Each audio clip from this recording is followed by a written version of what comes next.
Welcome to EduRev. So, you're gearing up for the UCAT, right? Then you already know there's one section that everyone dreads because of that insane time pressure, verbal reasoning. But what if I told you the secret to cracking it isn't about reading faster, but reading smarter? Let's dive in. Yeah, pretty much everyone agrees this is the toughest section of the UCAT.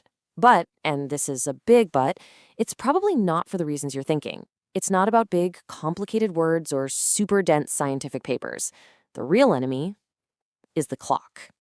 30 seconds. That's it. That's all you get per item. You have to read the question, find the answer in the passage, and lock it in. Sounds pretty much impossible, doesn't it? Well, it's not. You just have to completely change how you approach the entire section. So here's our game plan for this explainer. We're going to break down the real challenge, show you why this isn't reading comprehension, get you familiar with the formats, help you master the logic, pick the right reading strategy, and then wrap it all up with 4 can't-miss tips. First up, let's get a really clear picture of what we're up against. Let's just look at the raw numbers here.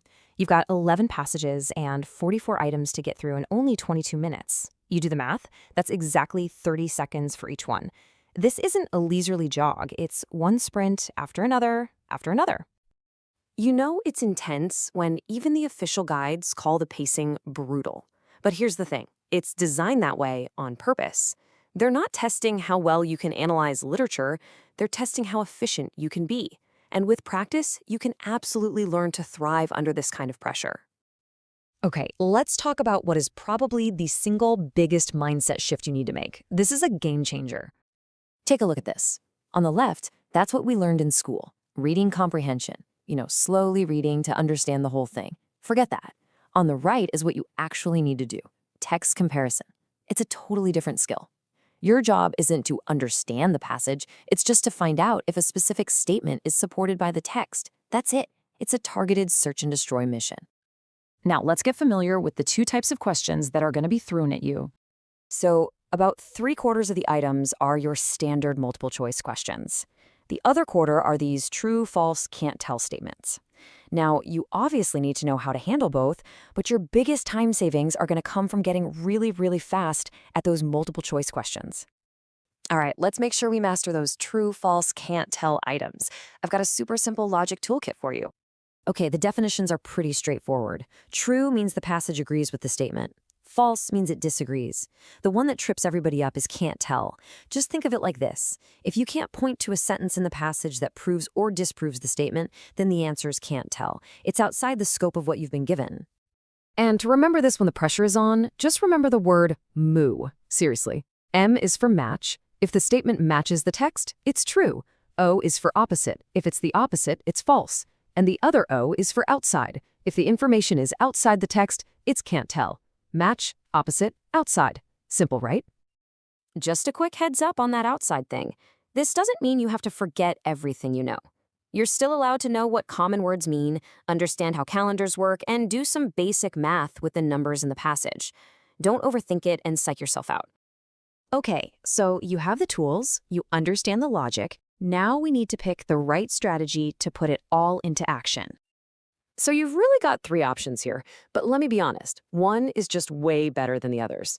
Reading the whole passage first? Just don't. It's a recipe for running out of time. Skimming is a little better, but you still waste time. The winning strategy, the one we recommend, is to start with the question. Read the question, pull out the keywords, and then go hunting for those specific words in the text. It's like a surgical strike instead of carpet bombing. All right, let's wrap this up by putting it all together with our top 4 tips for success. First off, and this is huge, don't panic. The pressure is real, I get it, but panic is the enemy of clear thinking. When you feel that anxiety creeping in, just take a breath and trust the process and the strategy you've practiced. And what's the ultimate antidote to panic? Practice. That's it. Confidence here doesn't come from being a naturally fast reader. It comes from making your strategy, finding keywords, scanning, using moo so automatic that it becomes a reflex. You need to practice it until you can do it in your sleep. So, here's your final checklist. 1. Pick your strategy. We highly recommend starting with a question and master it. 2.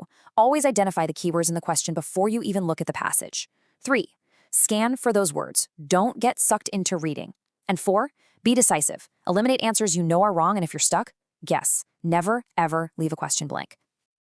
So, there you go. You have the strategy, you have the tools. The only question left is, how are you going to make every single one of those 30 seconds count? Verbal reasoning is a game of speed and strategy. Now you know how to play. And if you want to put all of this into practice, the best way to do it is with the EduRev app.